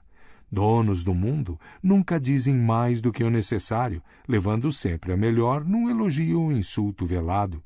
São ímãs de prazer. As pessoas querem ficar ao seu lado porque eles sabem agradar. No entanto, eles nunca adulam nem se humilham. Grandes cortesãos se tornam os favoritos do rei, gozando dos benefícios dessa posição. Com frequência acabam mais poderosos do que o governante, pois são os magos da acumulação de influência. Muitos hoje desprezam a vida na corte como uma relíquia do passado, uma curiosidade histórica. Argumentam, segundo Maquiavel, como se os céus, o sol, os elementos e os homens tivessem mudado a ordem de seus movimentos de poder e fossem diferentes do que eram na antiguidade. Pode não haver mais rei-sol, mas ainda existe muita gente que acredita que o sol gira em torno delas. A corte real pode ter mais ou menos desaparecido, ou pelo menos ter perdido seu poder, mas cortes e cortesãos continuam existindo porque o poder ainda existe. É raro hoje em dia pedir um cortesão que caia do cavalo, mas as leis que governam a política da corte são eternas como as leis do poder. Há muito o que aprender, portanto, com os grandes cortesãos do passado e do presente. As leis da política da corte. Evite a ostentação. Não é prudente ficar falando muito de si mesmo ou chamar muita atenção para o que você faz. Quanto mais você falar sobre seus feitos, mais desconfiança despertará. Você pode também criar tanta inveja entre seus pares a ponto de induzir traições e punhaladas pelas costas. Tenha cuidado, muito cuidado, ao trombetear suas próprias conquistas e sempre fale menos de você do que dos outros. É preferível a modéstia. Pratique o desinteresse. Nunca pareça estar se esforçando muito. Seu talento deve parecer fluir naturalmente, com uma facilidade que faz as pessoas o tomarem por um gênio e não um viciado no trabalho. Mesmo quando alguma coisa exige muito suor, faça com que pareça simples. As pessoas preferem não ver o seu sangue, suor e lágrimas, o que é outra forma de ostentação. É melhor que elas se encantem com seu estilo tranquilo de conseguir as coisas, do que se perguntem por que isso está dando tanto trabalho. Seja frugal nos elogios. Pode parecer que seus superiores nunca se fartam de elogios, mas o excesso, até do que é bom, desmerece o seu valor. E também desperta desconfiança nos seus pares. Aprenda a elogiar indiretamente, reduzindo a importância da sua própria contribuição, por exemplo, para colocar o seu senhor em melhor situação. Providencie para ser notado. Existe aí um paradoxo. Você não pode se exibir descaradamente, mas também deve se fazer notado. Na corte de Luís XIV, a pessoa para quem o rei decidisse olhar subia instantaneamente de nível na hierarquia palaciana. Você não tem nenhuma chance de subir se o governante não o notar, submerso no meio de todos os outros cortesãos. Esta tarefa exige muita arte. No início, quase sempre é uma questão de ser visto, literalmente falando. Preste atenção à sua aparência física, portanto, e descubra como criar um estilo e uma imagem diferente, sutilmente diferente.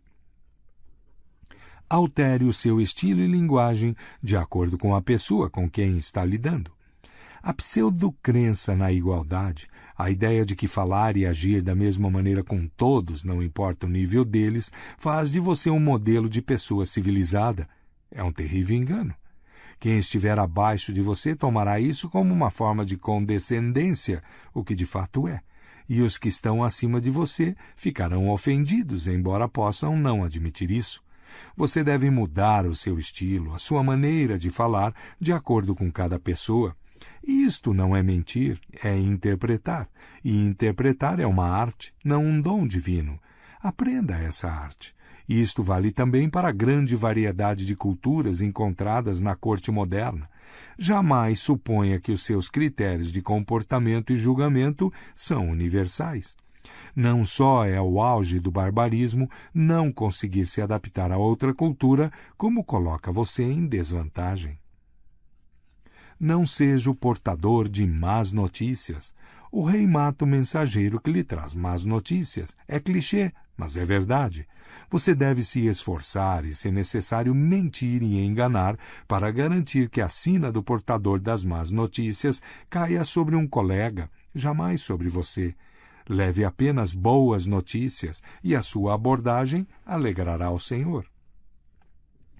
Não finja amizade ou intimidade com o seu Senhor.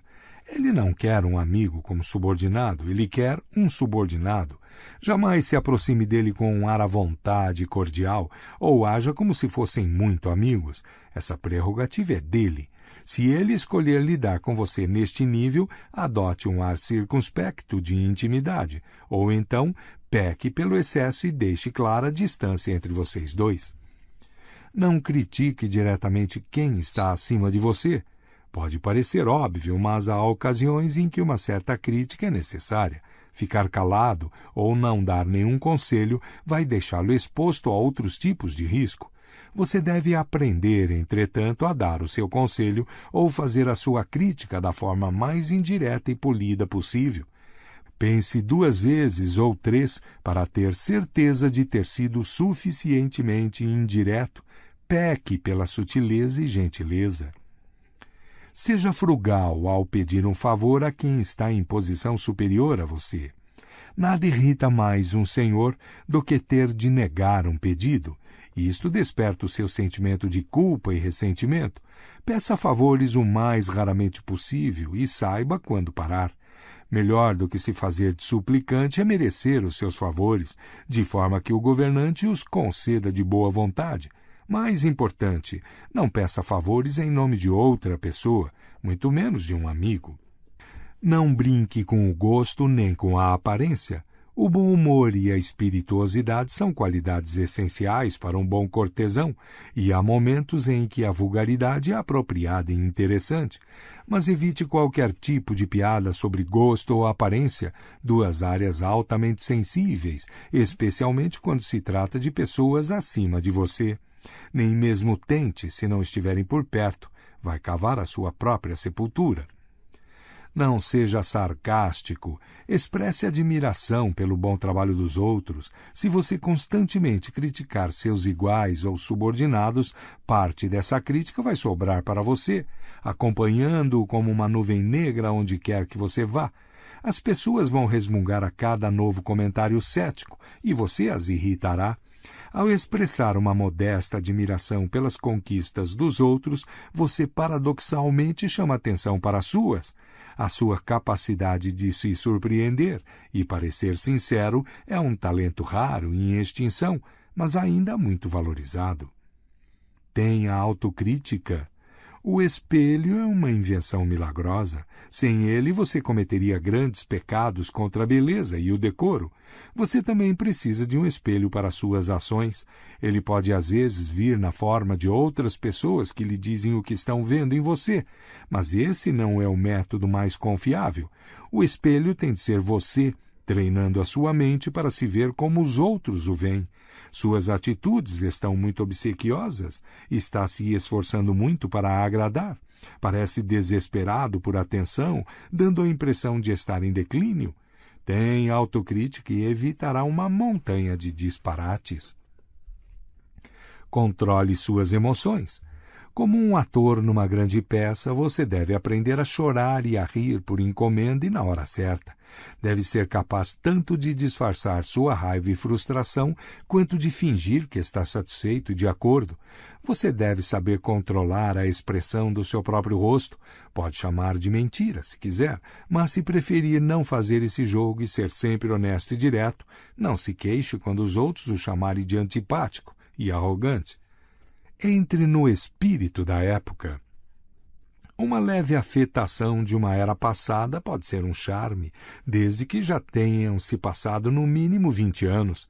Usar a moda de 10 anos atrás é ridículo, a não ser que você goste do papel de bobo da corte. Seu espírito e maneira de pensar devem estar atualizados, mesmo que a moda agrida a sua sensibilidade. Pense muito à frente do seu tempo, entretanto, e ninguém o compreenderá. Não é uma boa ideia ficar muito em evidência nesta área. No mínimo, é mais vantajoso ser capaz de imitar o espírito da época. Seja uma fonte de prazer. Isto é importante. Uma lei óbvia da natureza humana nos faz fugir do que é desagradável e repugnante, enquanto o charme e a promessa de prazer nos atraem como mariposas para a chama da vela. Seja a chama e você subirá no topo.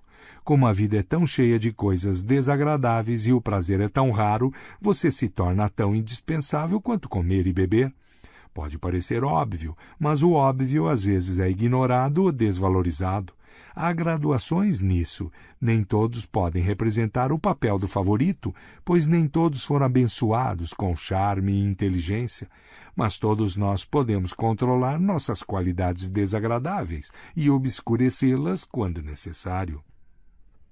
O homem que conhece a corte é senhor dos seus gestos, dos seus olhos e do seu rosto. Ele é profundo, impenetrável. Ele dissimula maus ofícios, sorri para os inimigos, controla sua irritação, disfarça suas paixões, desmente o seu coração, fala e age de modo diferente do que está sentindo. Jean de La Bruyère, 1645-1696. Cenas da vida na corte. Atos exemplares e erros fatais. Cena 1. Alexandre o Grande, conquistador da bacia do Mediterrâneo e do Oriente Médio, através da Índia, teve o grande Aristóteles como tutor e mentor, e ao longo de toda a sua breve vida permaneceu fiel à filosofia e aos ensinamentos do seu mestre. Certa vez ele se queixou com Aristóteles de, nas suas longas campanhas, não ter com quem discutir assuntos filosóficos. Aristóteles respondeu sugerindo que levasse Calistênes, um ex-aluno seu e filósofo promissor, junto com ele na próxima campanha. Aristóteles tinha instruído Calistênes nas artes do bom cortesão, mas o jovem secretamente as achava ridículas. Ele acreditava na filosofia pura, nas palavras sem adornos, em dizer a verdade nua e crua. Se Alexandre gostava tanto de aprender, pensou Calistênes, não se incomodaria se alguém lhe dissesse o que pensava. Durante uma das principais campanhas de Alexandre, Calistênes disse demais o que pensava, e Alexandre mandou matá-lo. Interpretação. Na corte, honestidade é bobagem. Não seja tão autocentrado a ponto de acreditar que o senhor está interessado nas suas críticas, mesmo que elas tenham fundamento. Cena 2. Começando pela dinastia Han, 2000 anos atrás, os eruditos chineses compilaram uma série de textos chamados 21 Histórias, que são a biografia oficial de cada dinastia, incluindo histórias, estatísticas, números de censos e crônicas de guerra. Cada história possui também um capítulo chamado Ocorrências Inusitadas, e aqui, entre as relações de terremotos e enchentes, às vezes aparecem descrições de manifestações bizarras, como ovelhas de 2 cabeças, gansos que voam para trás, estrelas surgindo de repente em diferentes partes do céu, e por aí vai. Os terremotos puderam ser historicamente conferidos, mas os monstros e estranhos fenômenos naturais foram nitidamente inseridos de propósito e ocorriam sempre aglomerados. O que isso queria dizer? O imperador chinês era considerado mais do que um homem, ele era uma força da natureza. Seu reino era o centro do universo e tudo girava ao seu redor. Ele personificava a perfeição do mundo. Criticá-lo ou alguns de seus atos era o mesmo que criticar a ordem divina. Nenhum ministro ou cortesão ousava abordar o imperador com a mais leve palavra de advertência. Mas imperadores falham e o reino sofria muito com seus erros. Inserir visões de fenômenos estranhos nas crônicas da corte era a única forma de avisá-los. O imperador leria que os gansos estavam voando de trás para a frente e que as luas tinham saído de órbita e perceberia que estava sendo advertido. Seus atos estavam desequilibrando o universo e precisavam mudar. Interpretação. Para os cortesãos chineses era muito importante saber como aconselhar o imperador. Ao longo dos anos, milhares deles tinham morrido tentando alertar ou aconselhar o seu senhor. Para serem seguras, suas críticas tinham de ser indiretas, mas se fossem indiretas demais, não seriam ouvidas.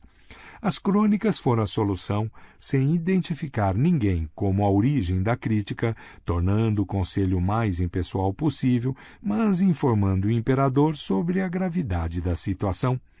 O seu senhor não é mais o centro do universo, mas continua achando que tudo gira em torno dele. Quando você o critica, ele vê a pessoa que faz a crítica e não a crítica em si. Como os cortesãos chineses, você deve encontrar um jeito de sumir por trás do alerta. Use símbolos e outros métodos indiretos para pintar um quadro dos problemas futuros, sem colocar em risco o seu pescoço. Cena 3.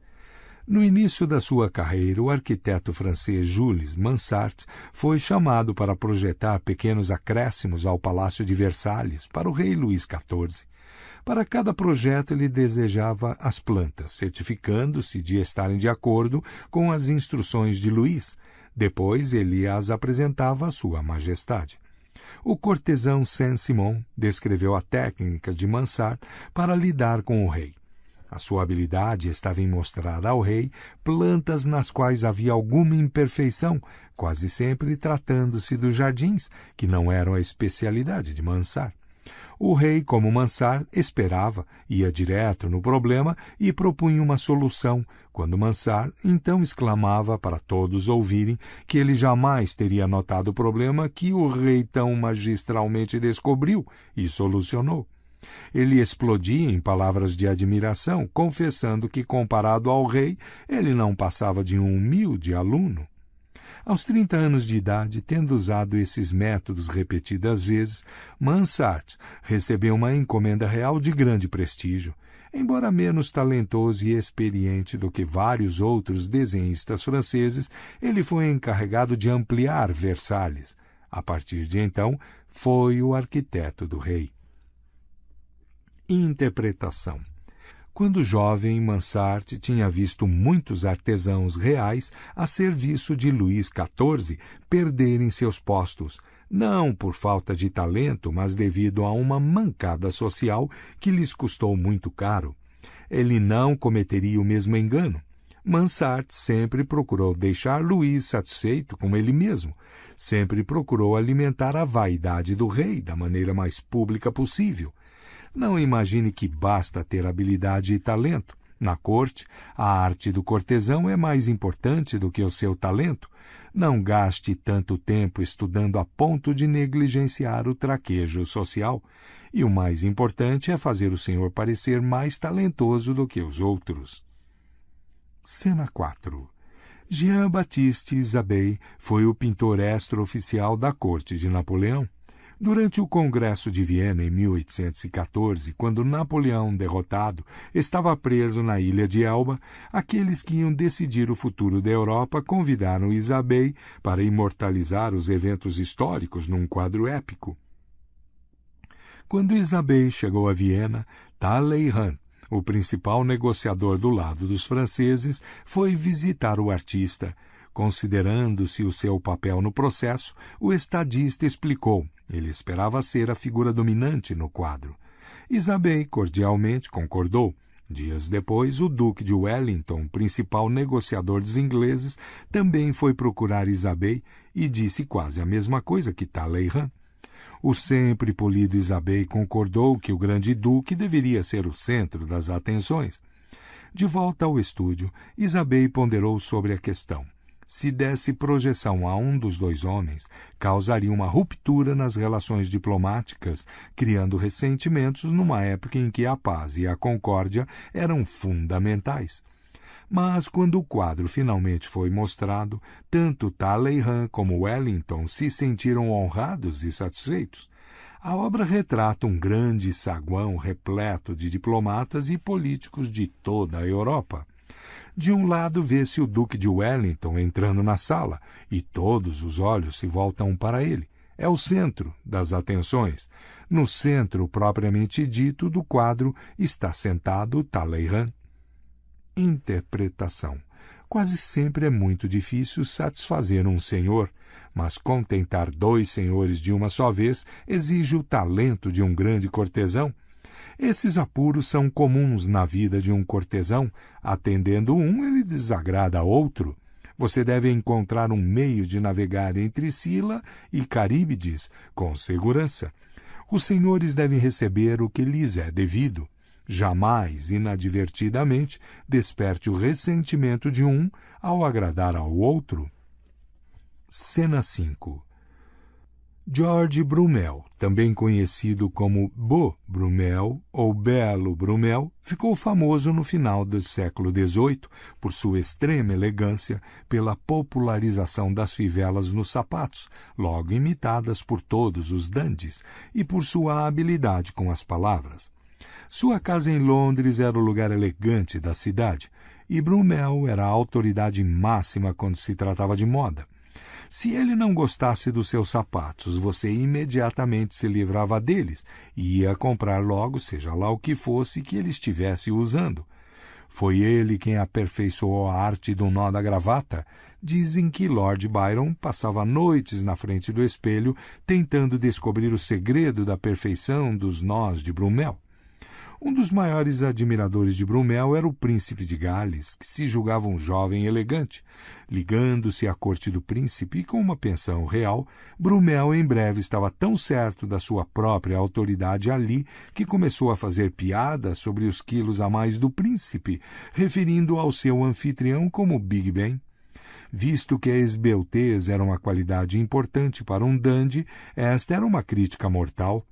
À mesa do jantar, certa vez, quando o serviço estava demorando, Brummel disse para o príncipe: "Toque o sino, Big Ben." O príncipe tocou, mas quando o valete chegou, ele o mandou mostrar a porta da rua a Brummel e nunca mais admiti-lo ali dentro. Apesar de cair em desgraça com o príncipe, Brummel continuou tratando todos à sua volta com arrogância. Sem o patrocínio do príncipe de Gales para sustentá-lo, ele se atolou em dívidas enormes, mas continuou insolente e logo ninguém mais queria saber dele. Morreu na mais triste pobreza, sozinho e mentalmente perturbado. Interpretação. A soberba espirituosidade de Beau Brummel foi uma das qualidades que o fizeram estimado pelo príncipe de Gales, mas nem mesmo ele, o árbitro do bom gosto e da moda, conseguiu escapar impunemente a uma brincadeira com a aparência do príncipe, ainda mais por ter sido na sua frente. Não brinque com a gordura de ninguém, mesmo de forma indireta, e particularmente se for o seu senhor. Os asilos para indigentes estão repletos de pessoas que brincaram assim às custas dos seus senhores. Cena 6. O Papa Urbano VIII queria ser lembrado por sua habilidade como poeta, que infelizmente, na melhor das hipóteses, era medíocre. Em 1629, o duque Francesco d'Este, conhecendo as pretensões literárias do Papa, enviou o poeta Fulvio Teste como seu embaixador ao Vaticano. Uma das cartas de Teste ao duque revela por que foi escolhido. Quando acabamos a nossa discussão, eu me ajoelhei para partir, mas Sua Santidade fez um sinal e se encaminhou para o outro quarto onde dorme, e depois de procurar numa mesinha, pegou um maço de papéis e então, virando-se para mim com um sorriso, disse: queremos que Vossa Senhoria ouça algumas das nossas composições. E, de fato, ele leu para mim 2 longos poemas pindáricos, um louvando a Virgem Santíssima e o outro falando da Condessa Matilde. Não sabemos exatamente o que Teste achou destes poemas tão longos, visto que seria perigoso para ele emitir abertamente a sua opinião, mesmo numa carta, mas ele continuou escrevendo. Eu, no mesmo estado de espírito, comentei cada um dos versos, tecendo os devidos elogios e tendo beijado o pé de Sua Santidade em agradecimento por um sinal tão inusitado de benevolência, a leitura dos poemas. Saí. Semanas depois, quando o próprio Duque foi visitar o Papa, ele deu um jeito de recitar versos inteiros de seu poema, elogiando-o bastante para deixar o Papa tão jubiloso que pareceu perder a cabeça. Interpretação. Em questões de gosto, você nunca será obsequioso demais com seu senhor. O gosto é uma das partes mais melindrosas do ego. Jamais impugne ou questione o gosto do senhor. Sua poesia é sublime, sua roupa impecável e seus modos um modelo para todos. Cena 7. Uma tarde, na antiga China, Shao, que governou Han de 358 a 333 a.C., bebeu demais e pegou no sono nos jardins do palácio. O guardador da coroa, cuja única tarefa era cuidar do adorno de cabeça do governante, passou pelo jardim e viu que o seu senhor dormia sem casaco. Como estava começando a esfriar, o guardador da coroa colocou o seu próprio casaco sobre o governante e foi embora. Quando Shao acordou e viu o casaco em cima dele, perguntou aos seus assessores: quem colocou mais roupa sobre meu corpo? O guardador da coroa, responderam.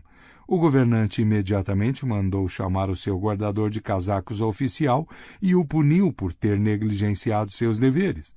Mandou chamar também o guardador da coroa, a quem mandou decapitar. Interpretação.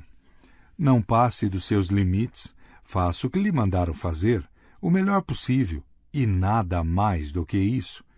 A ideia é que, fazendo mais, você estará fazendo melhor, é uma asneira muito comum. Não é bom parecer que está se esforçando demais. É como se você estivesse encobrindo alguma deficiência. Cumprir uma tarefa que não lhe foi solicitada só faz as pessoas desconfiarem. Se você é guardador de coroas, cuide da coroa. Economize o seu excesso de energia para quando não estiver na corte. Cena 8. Certo dia, para se distrair, o pintor italiano renascentista Fra Filippo Lippi, 1406-1469, e alguns amigos foram velejar num barquinho em Ancona. Foram capturados por 2 galés mouras que os carregaram acorrentados para a Barbária, onde foram vendidos como escravos. Durante 18 longos meses, Filippo labutou sem esperanças de voltar para a Itália. Filippo viu o homem que o comprara passar por ele várias vezes e um dia resolveu fazer um esboço para um retrato dele, usando um pedaço de carvão da fogueira. Ainda acorrentado, ele encontrou uma parede branca onde desenhou um retrato em tamanho natural do seu dono em roupas mouras. O dono logo soube disso, pois ninguém por ali jamais vira tal habilidade para o desenho. Parecia um milagre, um dom divino. O desenho agradou tanto ao dono que ele, na mesma hora, libertou Filippo e lhe deu emprego na sua corte. Todos os grandes homens da costa da Barbária iam ver os magníficos retratos coloridos que Fra Filippo começou a fazer. E, finalmente, em gratidão pela fama que isso lhe trouxe, o dono de Filippo devolveu o artista são e salvo para a Itália. Interpretação. Nós, que trabalhamos para os outros, de certa forma fomos capturados por piratas e vendidos como escravos. Mas, como Fra Filippo, embora num grau menor, a maioria de nós possui algum dom, algum talento, uma habilidade para fazer alguma coisa melhor do que as outras pessoas. Dê de presente o seu talento para o seu senhor, e você se elevará acima dos outros cortesãos. Deixe que ele fique com o crédito, se necessário, será por pouco tempo. Use-o como degrau, como uma forma de exibir o seu talento e acabar comprando a sua liberdade. Cena 9. Um criado de Alfonso I de Aragão certa vez lhe contou que tinha tido um sonho na noite anterior. Alfonso o presenteava com armas, cavalos e roupas. Alfonso, homem generoso e nobre, achou que seria divertido realizar este sonho e prontamente deu ao criado aqueles presentes. Pouco depois, o mesmo criado anunciou a Alfonso que tinha tido mais um sonho e que neste Alfonso lhe dera uma pilha considerável de florins de ouro. O rei sorriu e disse: "Não acredite mais em sonhos, eles mentem." Interpretação. Ao lidar com o primeiro sonho do criado, o Alfonso permaneceu no controle. Ao realizar um sonho, ele reivindicou para si um poder divino, ainda que de uma maneira suave e espirituosa. No segundo sonho, entretanto, a aparência de magia se foi. Tudo não passou de uma feia tentativa de fraude. Não peça demais, portanto, e saiba quando parar. Dar é prerrogativa do Senhor. Dar quando Ele quer e o que Ele quer, e fazer isso sem ser solicitado. Não lhe dê chance de negar os seus pedidos. É melhor receber favores por merecê-los para que sejam dados sem você pedir. Cena 10. O grande pintor de paisagens inglês J.M.W. Turner, 1775-1851, ficou conhecido por sua técnica no uso das cores, que ele aplicava com muito brilho e uma estranha iridescência. A cor nos seus quadros era tão surpreendente que os outros artistas não queriam suas obras penduradas ao lado dos quadros dele. Tudo ficava inevitavelmente apagado. O pintor Sir Thomas Lawrence certa vez teve o azar de ver a obra-prima de Turner, Colony, por uma exposição entre dois quadros seus. Lawrence queixou-se amargamente ao dono da galeria, que não lhe deu ouvidos. Afinal de contas, alguém tinha de pendurar seus quadros ao lado dos de Turner. Mas Turner soube das queixas de Lawrence e, antes da inauguração, apagou um pouco o céu dourado brilhante em Colony, tornando-o tão monótono quanto o de Lawrence. Um amigo de Turner, que viu o quadro, procurou horrorizado o artista. "O que fez com seu quadro?" disse ele. "Ora, o pobre do Lawrence estava tão infeliz", Turner retrucou. "É só negro de fumo. Eu limpo depois da exposição." Interpretação. Muitas das preocupações de um cortesão têm a ver com o Senhor, onde reside a maioria dos perigos. Mas é um engano imaginar que o Senhor é o único a determinar o seu destino. Seus iguais e subordinados também fazem o seu papel. A corte é um vasto viveiro de ressentimentos, medos e muita inveja. É preciso acalmar todos aqueles que um dia possam vir a prejudicar você, desviando seus ressentimentos e invejas e direcionando a hostilidade deles para outras pessoas. Turner, eminente cortesão, sabia que a sua sorte e fama dependiam dos seus colegas pintores, assim como de seus marchands e patronos. Quantas personalidades ilustres foram derrubadas por colegas invejosos! É melhor apagar temporariamente seu brilho do que sofrer as pedradas da inveja. Cena 11. Winston Churchill era um artista amador, e depois da Primeira Guerra Mundial suas pinturas se tornaram peças de coleção. O editor americano Henry Lutz, criador das revistas Time e Life, tinha nas paredes de seu escritório particular em Nova York uma paisagem de Churchill. Certa vez, numa turnê pelos Estados Unidos, Churchill estava no escritório de Lutz e os dois examinaram juntos o quadro. O editor observou: "O quadro é bom, mas acho que precisa de alguma coisa em primeiro plano, uma ovelha, talvez." Para o horror de Lutz, a secretária de Churchill ligou para ele no dia seguinte e pediu para mandar o quadro para Londres. Lutz mandou, mortificado com a possibilidade de ter ofendido o ex-primeiro-ministro. Dias depois, entretanto, o quadro estava de volta, mas com uma ligeira alteração. Uma única ovelha pastava pacificamente em primeiro plano. Interpretação. Em estatura e fama, Churchill estava acima de Lutz, mas Lutz, sem dúvida, era um homem de poder, portanto, vamos imaginar uma leve igualdade entre os dois. Mesmo assim, o que Churchill tinha a temer de um editor americano? Por que inclinar-se diante da crítica de um diletante? Uma corte, neste caso, todo mundo de diplomatas e estadistas internacionais, e também de jornalistas que os cortejam, é um espaço de mútuas dependências. Não é sensato insultar ou ofender o gosto de pessoas de poder, mesmo que estejam abaixo ou no mesmo nível que você. Se um homem como Churchill é capaz de engolir as críticas de um homem como Lutz, ele se mostra um cortesão ímpar. Talvez o fato de ter corrigido o quadro sugerisse uma certa condescendência também, mas ele fez isso com tanta sutileza que Lutz nem percebeu. Imite Churchill, coloque a ovelha. É sempre vantajoso representar o cortesão prestativo, mesmo quando você não está servindo a nenhum senhor. O delicado jogo de cortejar. Um alerta.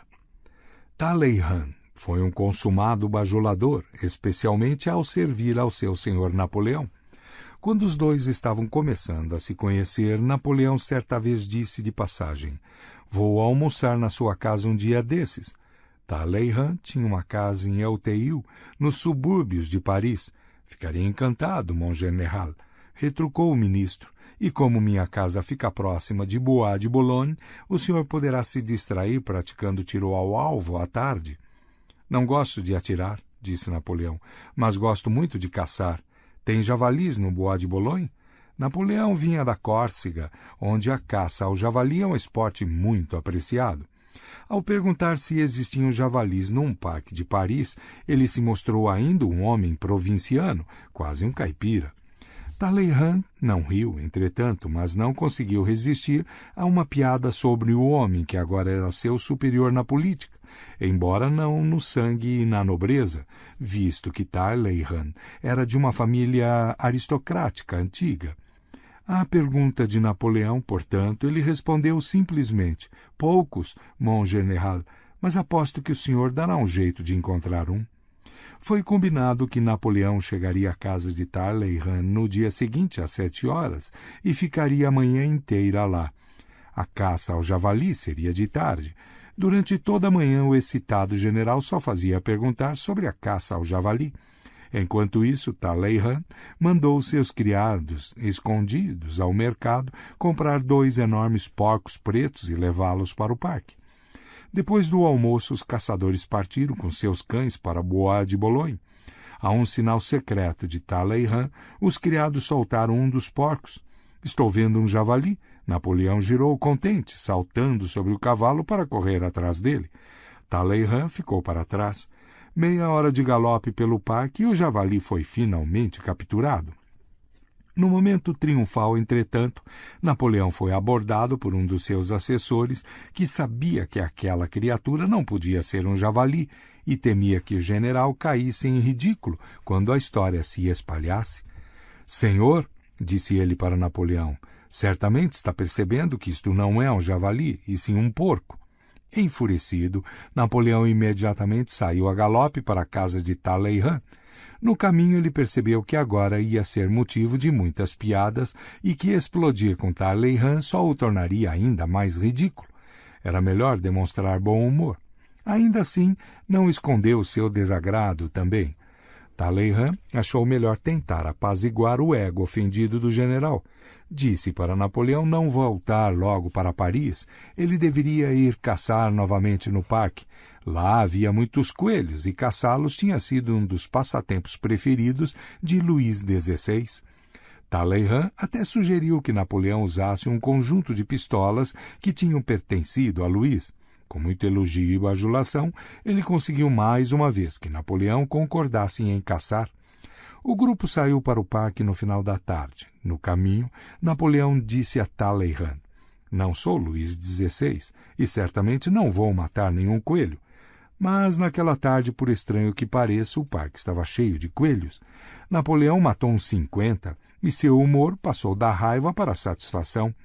Mas no final dessa matança toda, o mesmo assessor se aproximou dele e sussurrou no seu ouvido: "Para falar a verdade, senhor, estou começando a acreditar que estes não sejam coelhos selvagens.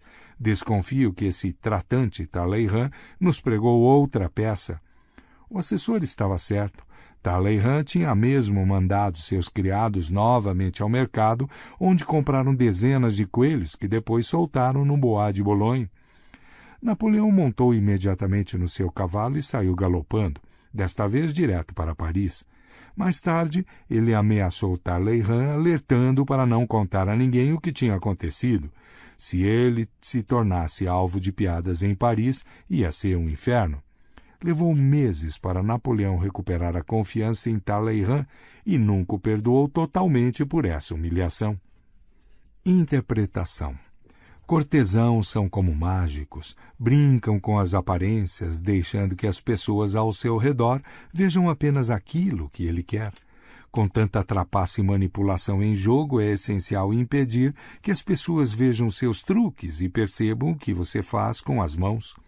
Talleyrand era normalmente o grande mago da corte e não fosse o assessor de Napoleão, ele teria se saído muito bem na sua tentativa de agradar ao seu senhor e, ao mesmo tempo, divertir-se às suas custas. Mas a arte de cortejar tem suas sutilezas, e descuidar das armadilhas e possíveis erros pode arruinar os seus melhores truques.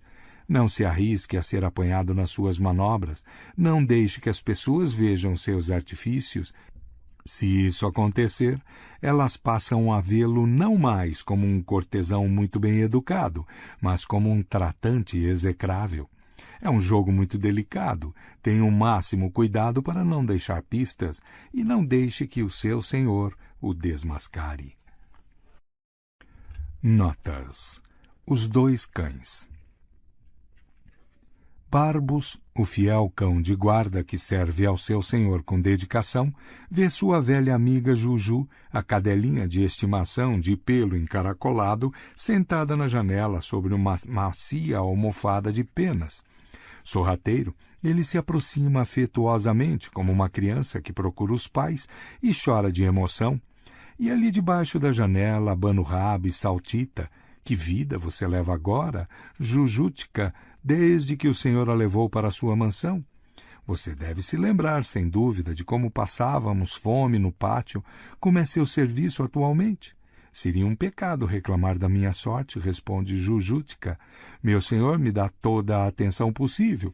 Vivo na riqueza e na abundância, e como e bebo em peças de prata. Brinco com o senhor e, se fico cansada, descanso sobre tapetes ou numa almofada macia. E como você está?"